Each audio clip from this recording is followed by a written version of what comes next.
Hey guys, this is it's not my first video blog, but it's my first official one, I guess. I've decided that I would like to do a podcast, but I'm also planning on recording them, doing video with them. So, I'm going to start tonight because it's better to do something and get it done than to wait until it's perfect. Honestly, I have sabotaged myself so many times with that. I don't even know how many times. I have put things off and put things off because I want it to be perfect. I know what I want it to be in my head, and it takes time and effort and money and all sorts of things to achieve perfection sometimes. Anyways, let's get to the point. So I'm going to do that. So here's my first one. And I'd love to hear from you guys. I did write down some notes because there's definitely like a lot of stuff that I want to talk about. So right now it's like a little bit past 12:30 on the last day of my chemotherapy. And I always stay up super late the first night after treatment because they give me a bunch of steroids, so I'm fucking jacked, ready to go. No, but seriously, I have a really hard time sleeping. So, I had a couple friends that posted about some personal struggles, feeling sad because things, life isn't the way that they wanted it to be or expected to be. You know who you are. I support you guys 100%. All you late night posters out there. I won't post this until tomorrow morning probably. But I just, like I said, I want to get it done. So, look, I wrote notes and they're not in order. So, bear with me. So, I want to start by saying, and I'm going to go way more in depth on this topic down the road, but I want to start by saying that I truly feel like my health problems do not negate other people's health problems. Just because I have cancer doesn't mean that whatever you're going through is not important or not a struggle. Even before I got sick, that is something that I fully, wholeheartedly believed in my heart. Everyone struggles. Sometimes it's hard to pick yourself up off the ground. It just is. That's life. But, I just got done watching the USA Gymnastics documentary on HBO. Holy shit. And so I felt like I needed to talk a little bit about the bad side of what I've been dealing with because I'm just a personal person. I'm a private person, even though everybody that knows me knows that I keep it super real and I will always say what's on my mind. When I am dealing with the happiest moments in my life and the saddest moments in life, I just tend to really keep that between like me and the people that are in my core. I'm sure anybody that like follows me on social media knows I don't post a ton of pictures of my kids. And that's because for me, those are intimate moments of my life that I don't want to share everything with everybody. And then on the sad things, same thing. That's intimate. That's hard. I'm going through my own struggles, and to me, like posting it on social media is not the first thing that I think to do. So, and I wouldn't do. I would rather internalize and deal with it on my own first a little bit, I guess you could say. But I watched the documentary on the HBO about the gymnasts, and sorry, you're gonna have to bear with my chemo brain. And it's getting real serious. One of the things that, see, if I was doing this perfect, I would insert the little clip that I recorded on my phone of like what they were talking about and what they said so that I don't misquote it. But the bottom line is this: they're saying, in the world of gymnastics, the girls are pushed. They are trained to be little warriors and to not say anything when they are in pain or when they are in struggling or in when they are struggling. So, the whole point of them bringing up in the movie is to show how it led to this massive amount. I didn't even, I guess maybe I wasn't like wholly paying attention when that story came out in the news and stuff, but like it was a lot of people and a lot of times that this guy molested these young girls. I was like, holy crap. But anyways, off, like I said, my stories, they go like this. The reason that I kind of want to talk about, some of the not darker, but some of the negative things about my illness is, I do believe in keeping it real, and I do believe in keeping it honest, and I do think we now live in this society where everybody talks about this, oh, everybody only posts the good stuff, da da da da. And that's true, so why not share the shitty side of things, and not like I need a pity party, but just like, yeah, here's what I'm going through. I am not an elite gymnast, but I definitely was brought up and have parents that are kind of that way as well, where we push through it and we don't complain. I don't ever talk about when I'm hurting or not feeling good or whatever the case may be, and then that's from my parents. And it's not like I go around carrying all that stuff on my back. It's just I was brought up thinking, what's the point in complaining about it? Instead, push through it and make the changes and get right. Get right with yourself, get right with whatever you need to, whatever it is. So, all that aside, to get right with social media and to see this world become a more, and I'm talking about the social media world, to see it become a more well-rounded place, I think I do need to be a little bit more vulnerable, and I do need to talk a little bit about the negative stuff. So here goes. I'm going to tell you guys some of the things that I've been struggling with on this journey. That's what everybody calls a journey. And it really is. I don't like to say a battle or a fight, because I don't feel like it's a battle or a fight. I felt like it was more of like a rebalancing process that needed to happen within me on multiple levels, spiritually and mentally and physically. Definitely physically, obviously, duh. But yeah, I feel like it was more of a rebalancing. So here's some of the stuff that rebalancing has brought into my life, just so you guys know what's going on, and I can be open and honest with you guys. Obviously, staying up until 3 o'clock in the morning when I should be sleeping is the first thing that happens. The first night of treatment, it's happened all 4 times.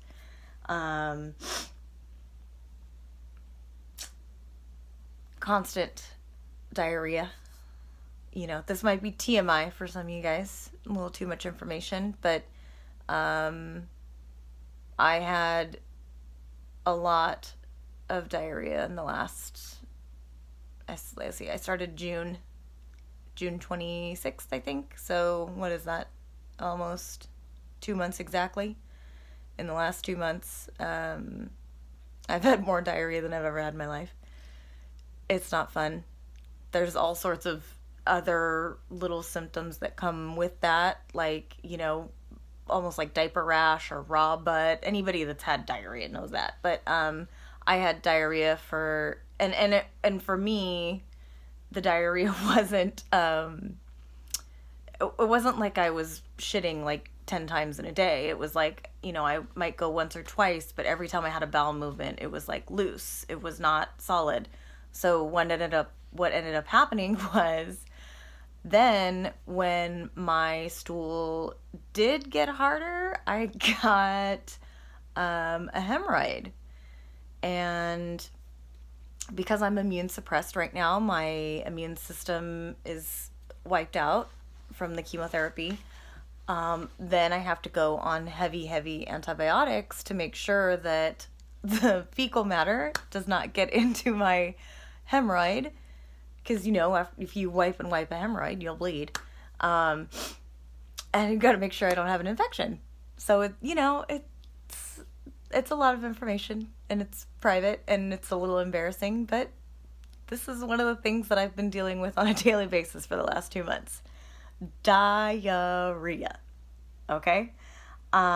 Serious cramping in my stomach with the diarrhea. Anytime I have a bowel movement, it's painful in my stomach, not coming out, but my stomach hurts.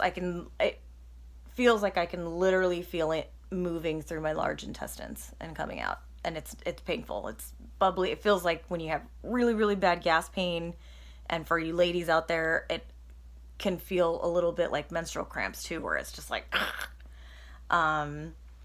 you guys are gonna love this. Nobody's ever gonna want to watch one of my videos again after watching this one. But seriously, I want you guys to know, everybody's like, you're so strong, you're so positive. I'm not. I mean, I am strong, and I am positive, and I have a very positive outlook on this. But the reality is, I'm dealing with a lot of shit. It literally, that was funny. I'm dealing with a lot of stuff, and, I don't want you guys to think it's all sunshine and rainbows over here. It's not. It's tough.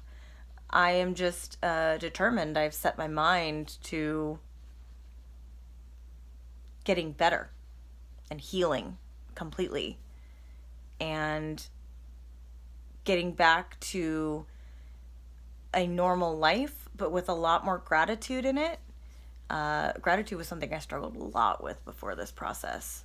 I had everything to be grateful for before this happened, and I just was a spoiled little shit and didn't have a ton of gratitude. I would always tell myself to be grateful, but I had very few moments where I just, my heart was just filled with it. You know the feeling if you've had it, where you just, you look at your kids and you're just like, oh my, thank you, God, for blessing me with these beautiful children. Or, you knock a job out of the park and you're just like, oh, I am just so grateful that I had the opportunity to do it. I really did not have a lot of those moments. I knew that I should be grateful, and I was thankful, and there's a big difference to me, in my opinion. There might not be to you.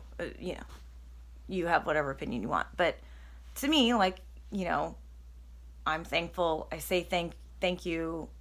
I'm happy that it came in, but that true gratitude, I was missing that until this came into my life, and it fucking flipped it on its head. It was even a week after my diagnosis, I was having these moments of just absolutely being filled with gratitude for every single moment that I had, all the things that I'd been able to do up until this point in my life. And now I have set my mind to, living the rest of my life with that type of gratitude. Moving on. That's all happy stuff. We're trying to talk about the bad shit right now. Fatigue. I talked about this a little bit in, I think it was my first little update that I did for you guys, but a lot of fatigue. I had an old friend of mine, Kiara, brought me some dinner tonight, and she's experiencing some fatigue herself, and she's a mom, she has kids, and I said to her, it's like, this feels like, any woman that's been pregnant knows this feeling.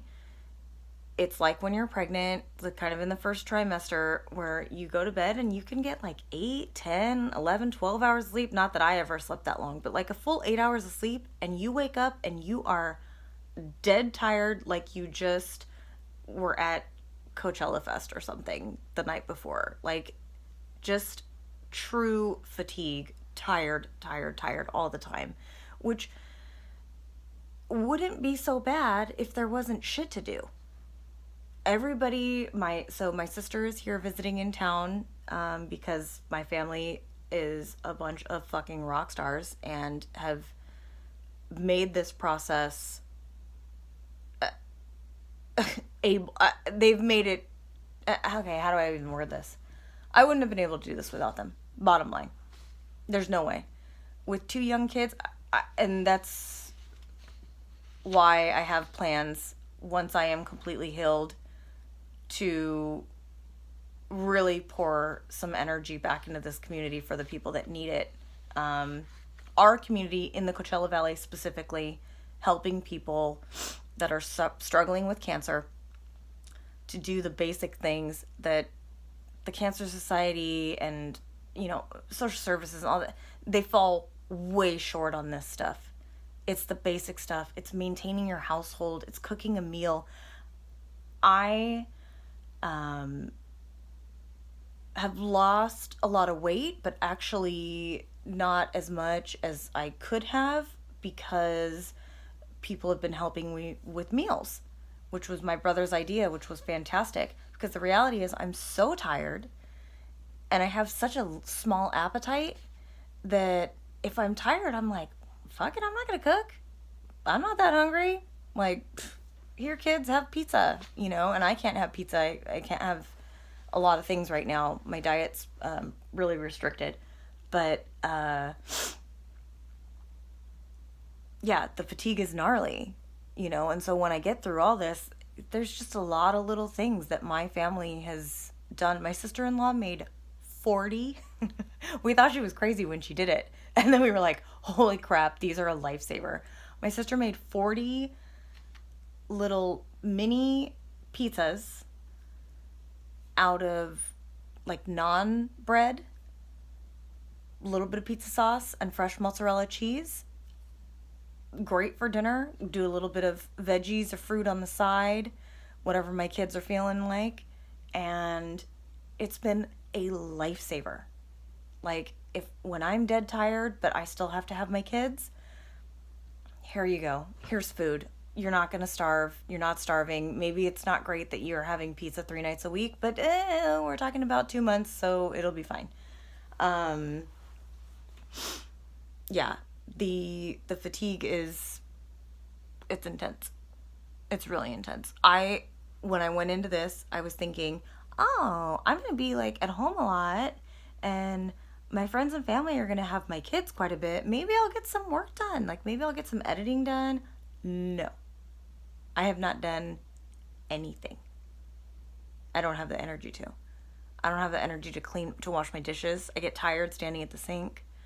Going out in the heat is brutal, which I have had to do because Connor is actually going to be starting pre-kindergarten this year. He needs a little warm up before we just throw him into kindergarten. He's a wild child, and he's very, very smart. So he needs to learn the structure of a classroom before we throw him into kindergarten, and he just sets the class on fire.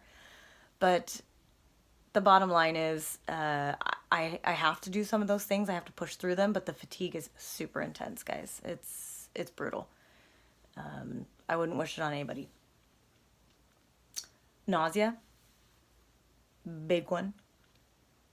And vomiting does not make you feel better most times. I've actually only vomited twice in this whole period. I still have another 3 weeks till I'll be back to normal, and maybe I'll puke one more time just for fun. But yeah, the first time I ate curry, I ate food that was too spicy, and my body basically went, nope, eject, hit the eject button, and bleh. Came out.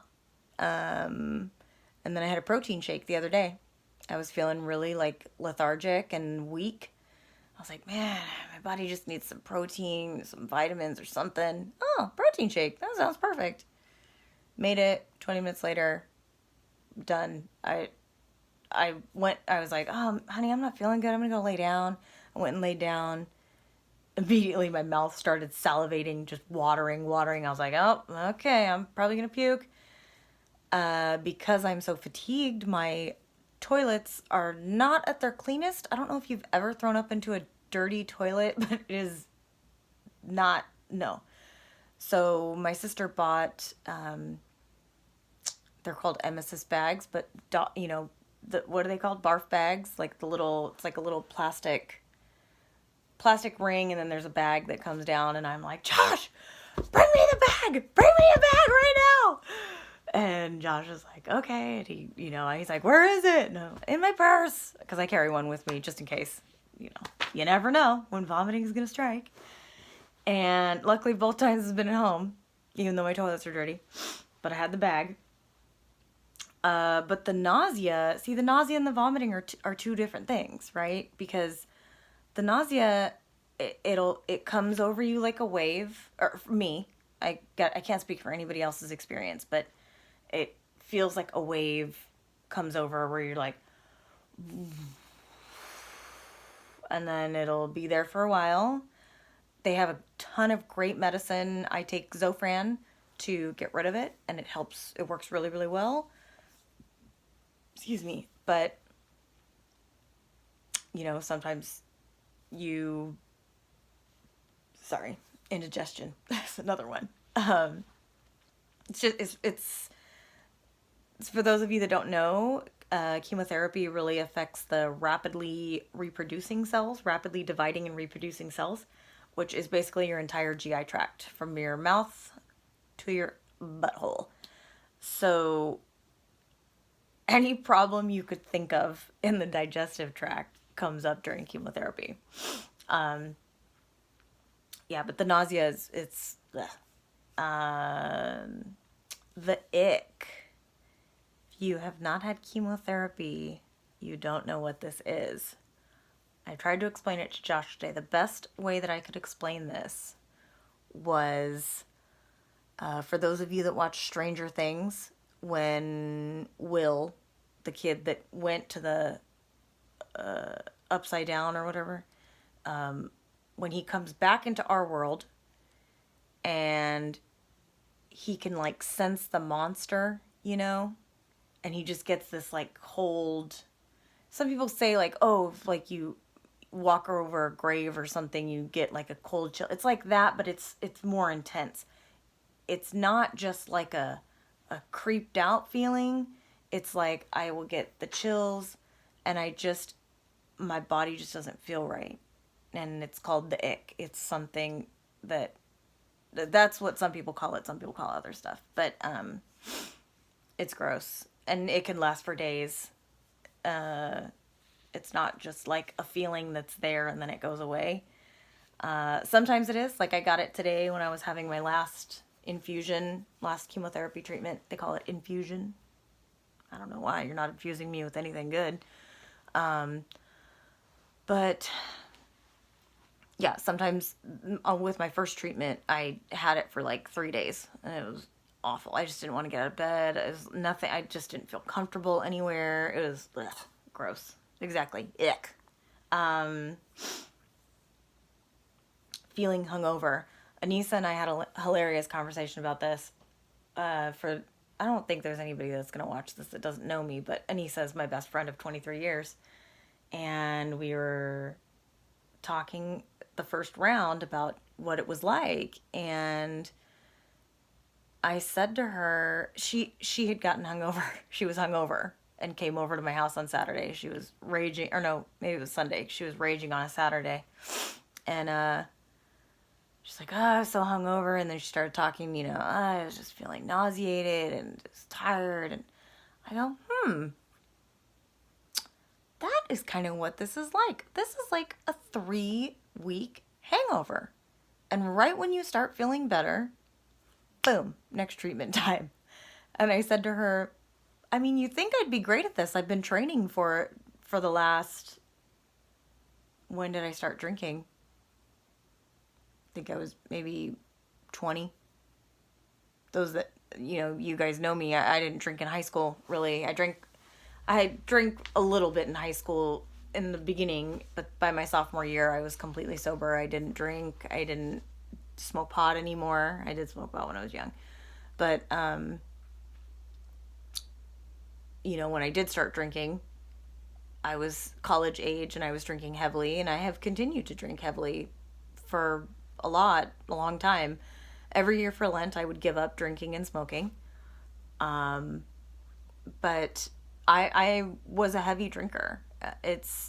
We're heavy drinkers in my family, amongst my friends. It's definitely what we do socially, and I've been in training for this for a long time, but it still sucks. Being hungover for 3 weeks is not cool. Um, the new symptom that popped up 4 days ago were our mouth sores. I talked a little bit about it on Instagram because I had intended on doing a video, and it was so bad that, it hurts to talk. Today, the doctor prescribed some mouthwash for me, and it's significantly better. It's got lidocaine in it, like what they give you at the doctor or the dentist to numb you up. And so I'm not numb, but it like coats it so that it's just not as crazy. But I basically have a giant, let's see, can you see it? No, because it's too dark. I have a giant one right here on the inside of my lip, and then I have two on the insides of my cheeks, and they're close. They're like right there.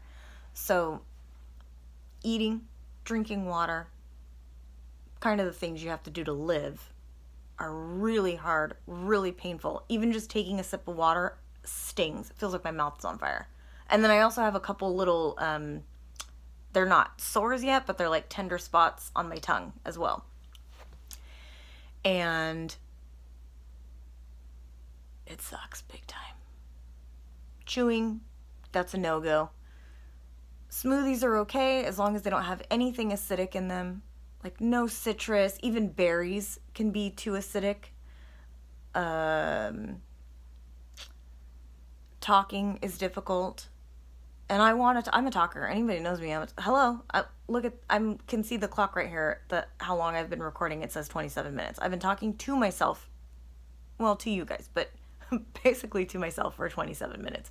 I'm a talker. Not being able to talk is hard. I'm also a big smiler, and smiling is hard because of where these two sit. It's almost like they hit my teeth when they go up. So I was doing this like weird smile for a couple days where I was like, I don't even know how to do it. Now that I'm numb, I'm like, I can smile better. But yeah, the mouth sores are, they suck. I think so far that's probably been my least, the nausea is pretty bad because there's just no relief, except the medication. Like you think after you vomit, you're going to feel better, and you don't. It's just, maybe I should try vomiting more though, because I've only vomited twice. And I did kind of feel better after that, but that's because I ate something bad. This nausea, the nausea that I get all the time, it's just constant. It doesn't matter if I've eaten anything. Maybe I'll try. Maybe I'll see if throwing up makes better, but I doubt it. So then there's some heavy ones here. I might get emotional. I might not. We'll see. I'm feeling pretty good right now, but like mentally wise, I did get a little emotional today at infusion. I started thinking about my father-in-law who passed almost just over 1 year ago. He died July last year in our home. I was taking care of him. I was his primary caretaker. He had terminal cancer, and I watched him deteriorate, and it was rough. And going through this process there's been so many times. He and I were close. I loved him very much. My kids adored him. That'll make me cry. That's making me tear up. He was just their favorite. He was the grandparent that would sit down on the sidewalk and do sidewalk chalk with them, and, pulling out old nails and screws and the hammer so that Connor could tinker around in the garage with him. He just fantastic. I loved him. I miss you, Dean. But when this whole process started, I was just like, I had been through it as a caregiver, going to all the appointments, listening to the doctors, seeing him get sick, seeing him battle nausea and diarrhea and all the stuff that comes with it. And he wasn't as strong, not emotionally strong or whatever, but like, he decided to not continue the chemo because it was making him feel terrible and he was going to die anyways. Right upon his diagnosis, he was told that it was terminal. And he was with us for less than 6 months after that diagnosis. And where was I going with this? See, I lost my path. Shit, I'm in a maze now. Talking about Dean. Oh,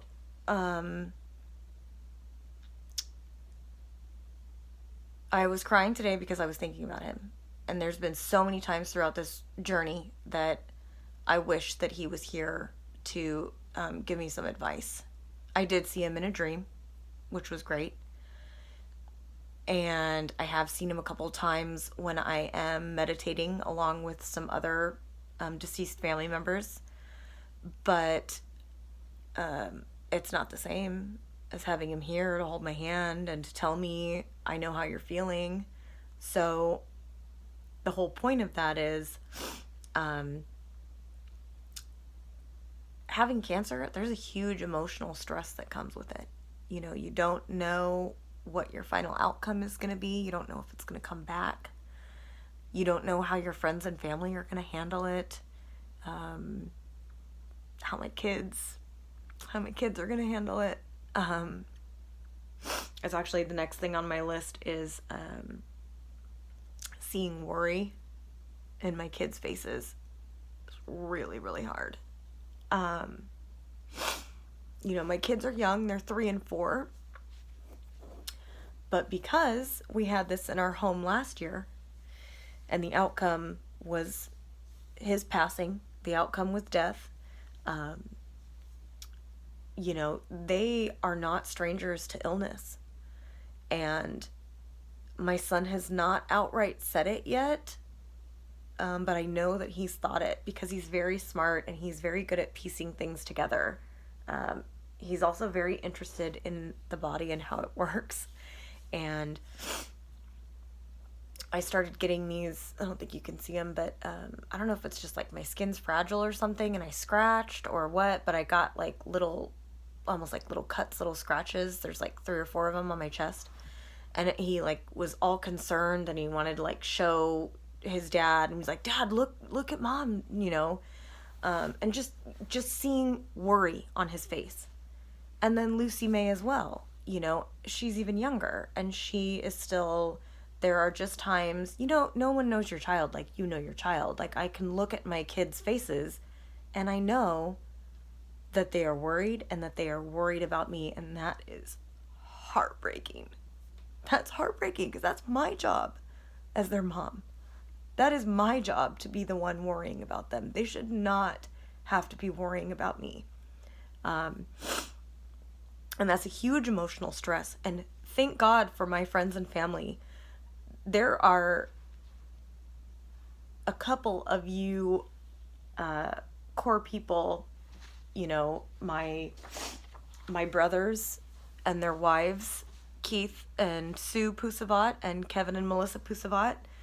My brothers are Keith and Kevin. My sister Andrea Pusavat. My mom has been here every day helping. She wants to go to every single doctor's appointment with me. She goes and sits. When I go to chemo, I can't have people sitting with me. I'm there for 6 to 8 hours getting my infusions because I am on very, very large, heavy doses. I'm taking a lot of stuff when I go. Everybody else that's in there, they're there for like 2 to 3 hours. I am there all day. I go in with this massive bag and everybody looks at me like, God, what are you moving in here? And I'm like, yeah, bitch, for the next day, for the next 8 hours I am. Mind your fucking business. But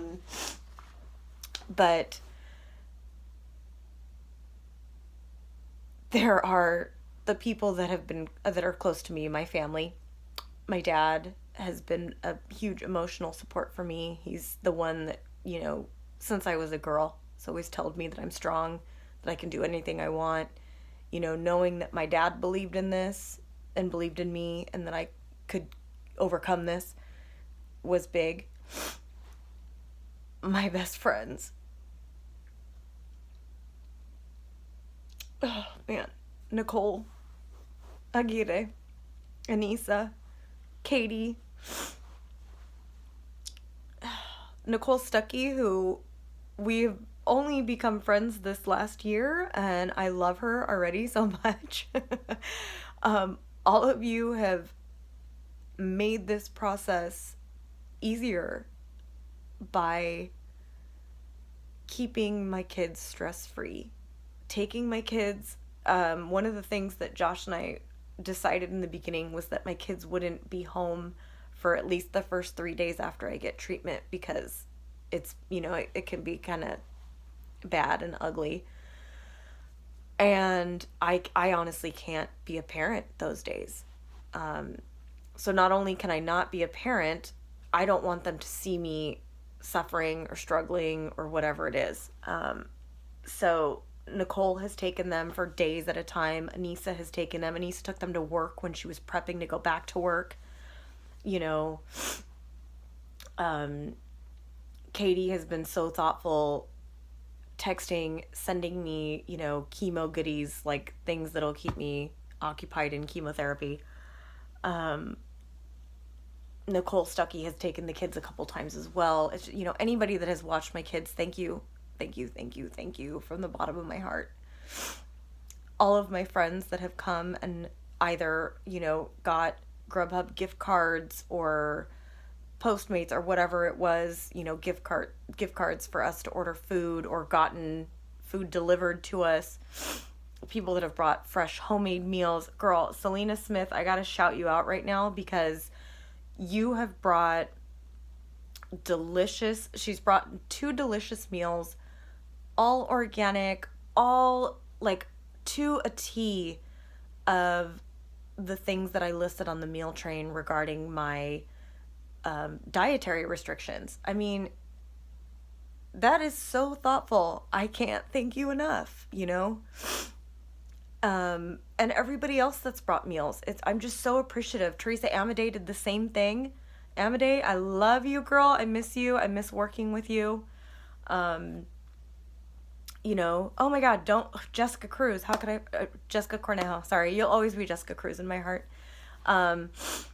Jess has taken the kids as well. And to boot, when I picked them up, had food for me to take home.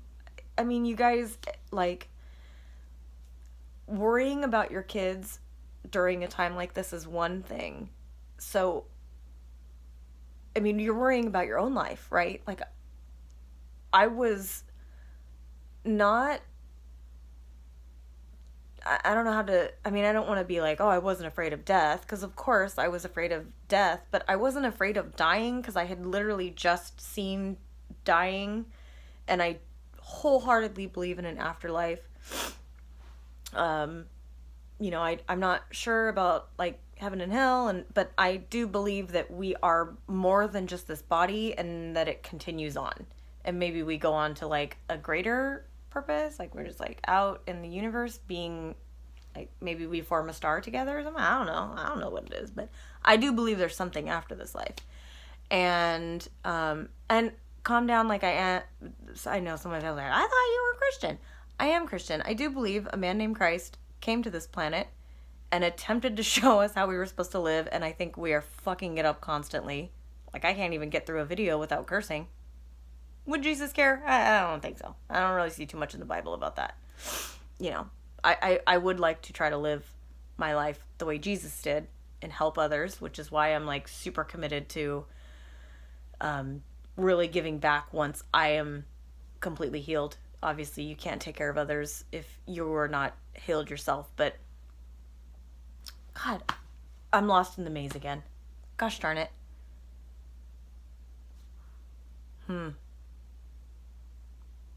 What was the point of that? Emotional stress. Thank you to the people that have chipped in to make it easier for me. You have no idea how much it means.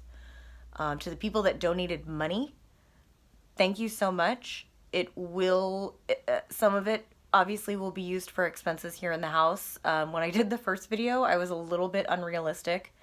I was like, oh, I'll take 2 months off. That's not a big deal. I did not think about added expenses. I did not think about, how expensive it is to buy good food. And honestly, the way that I eat is not that expensive. When you're buying a lot of produce, it's really not that expensive. When you're buying organic produce, it gets a little more expensive. But, continuing to feed the family and consuming the amount of produce that I have been eating, it's tough. There's over-the-counter medications that they prescribe that are not covered by insurance. There's just a lot of out-of-pocket expenses that you don't anticipate when you haven't been the person that is ill, I guess. I went through a lot of this. I guess, no, I was just, I'm going to say it, I was flat out stupid. Because the reality is when my father-in-law was here, we covered a lot of his out-of-pocket expenses, and I knew damn well how expensive it was. With Connor needing to go to kindergarten, that was a whole new, and we want to start the kids in activities, and not too many. We're not getting all crazy, but if you're playing soccer, I'll see you at Colonel Mitchell Page with my bald head and a hat on. Those were activities that if I was working, no big deal, but now we're just stretched a little tighter. So I didn't even think in the beginning. I was like, don't worry about donating. I don't need it. I'm covered. All of my medical expenses, except the over-counter medications, are covered by my insurance. Thank God. But there's a lot of out-of-pocket stuff that you don't think of, like the emesis bags that you puke into. Shout out to my sister because she bought those for me. My sister, I thought she was insane when I first started chemo. I was literally getting a package every single day from Amazon. Amazon was just like, we're stopping at Gretchen's house today, for sure. At least one thing's going to Gretch today. And it did. My sister sent me, she went online, researched things to help you during chemo, and she literally bought everything and sent it to me. A lot of them I've used, some of them I haven't used, and I was able to donate to the infusion center where I go. She bought some Queasy drops is what they're called. That's supposed to help with nausea, but they have sugar, and I am strictly no sugar, no added sugar, no refined sugar. Let me clarify. I eat a ton of fruit, but that's naturally occurring sugar. I'm sorry, it's not the same. Anybody that tells you it is a quack. So yeah, I just really big thank you from the bottom of my heart to all you guys that have, oh, there's that indigestion again, that have lightened the load for me.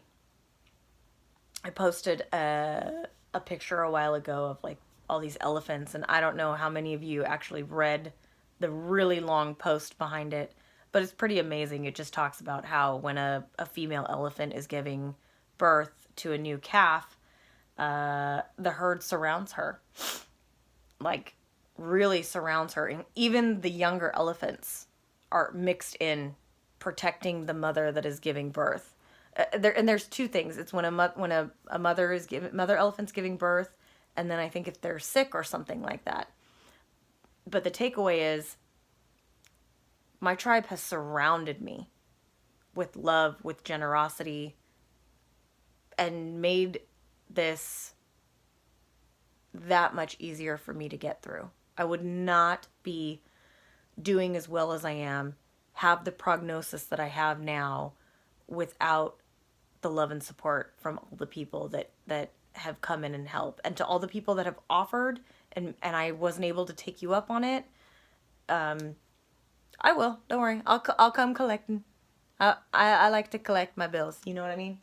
I'm sorry. I'm looking at my my list.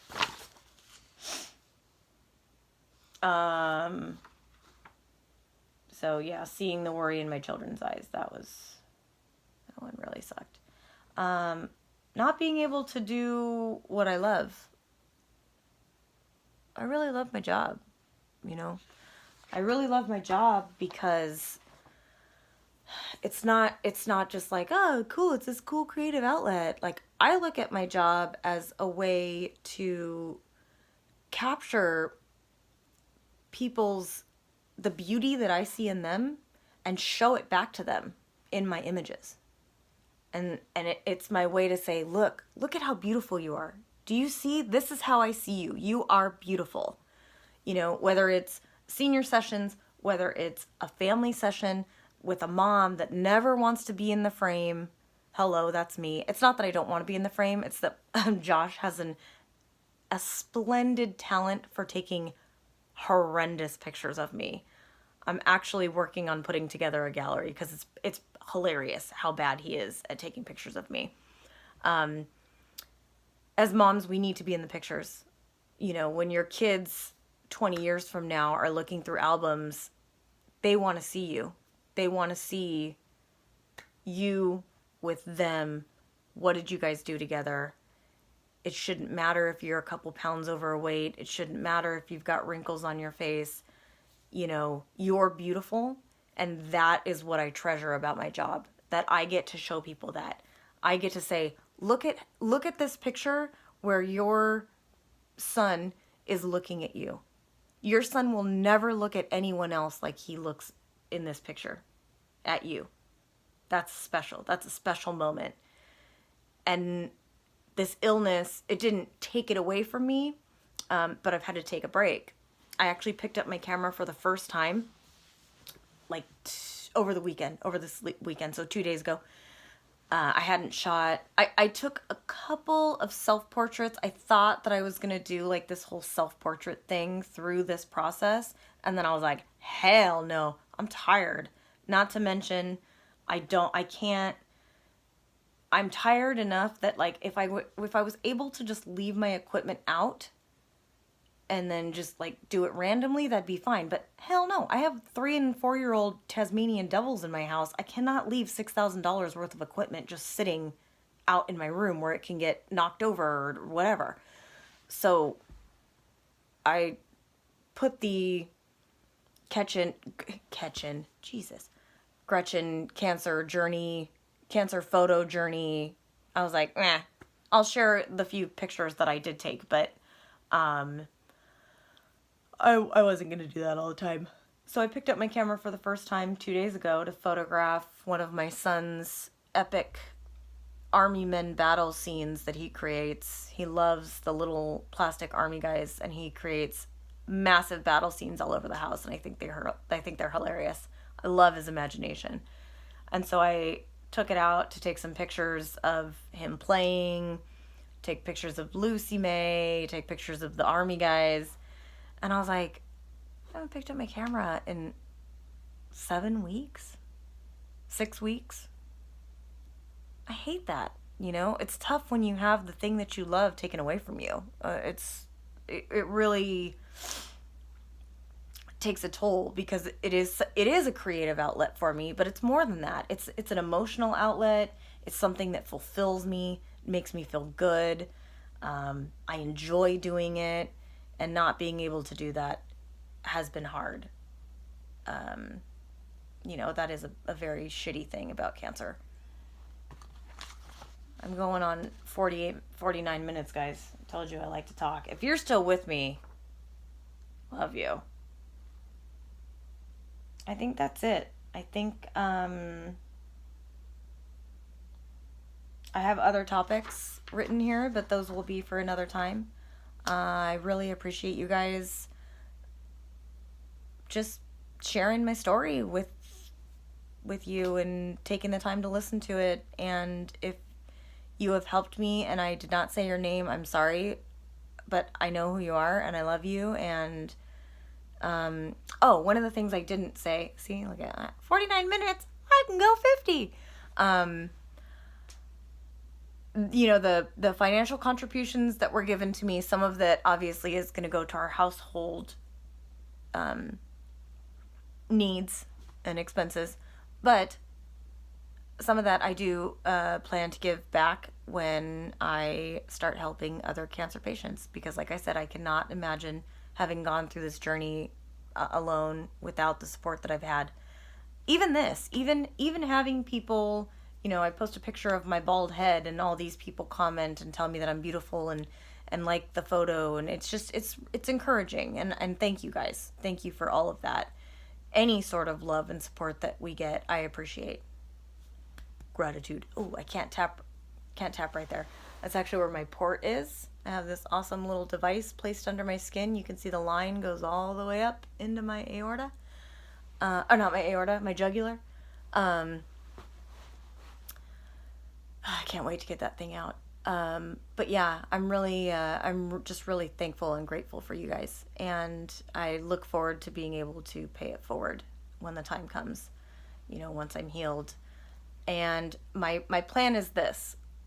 What I would like to do is offer free, I guess we could say, domestic services, whether it's house cleaning, grocery shopping, rides, cooking, laundry. Childcare is going to be a tricky one. I was a nanny for 10 years and I'm CPR and first aid certified, so I would be totally okay with doing childcare. But having someone watch your children is a tricky. You have to have someone that you trust and someone that works with your family's style of how you bring up your kids, right? Because everybody does it differently. And childcare, we'll figure that out. But the other stuff, the cleaning up the house and the keeping the clothes clean and all that kind of stuff, that's stuff that cancer patients need help with. And so I want to give that back. I want to do it totally free. I want to dedicate at least 5 hours a week to a patient. Come over 1 hour a day or however we decide to do it. And I will be looking for other people to volunteer to maybe cook meals that I can just take over there quickly, or whatever it is. If you're interested in helping out, let's do it. Let's brainstorm. Kristen Sherman, I'm talking to you. You and I are going to get in on this one. Because I know you have some great ideas. You know what a family needs. So yeah, that's the plan. And the additional money that I have will be going towards that, because some people just need financial help, obviously there'd be a limit to what I could give, and also I have to somehow set this up. So like, if you know anything about, should this be a not-for-profit? Should this be a business? I have no idea. I have only ever run my business, my photography business, as a sole proprietorship. So I don't know which way to go. So if you do know, send me a message. Let's chat.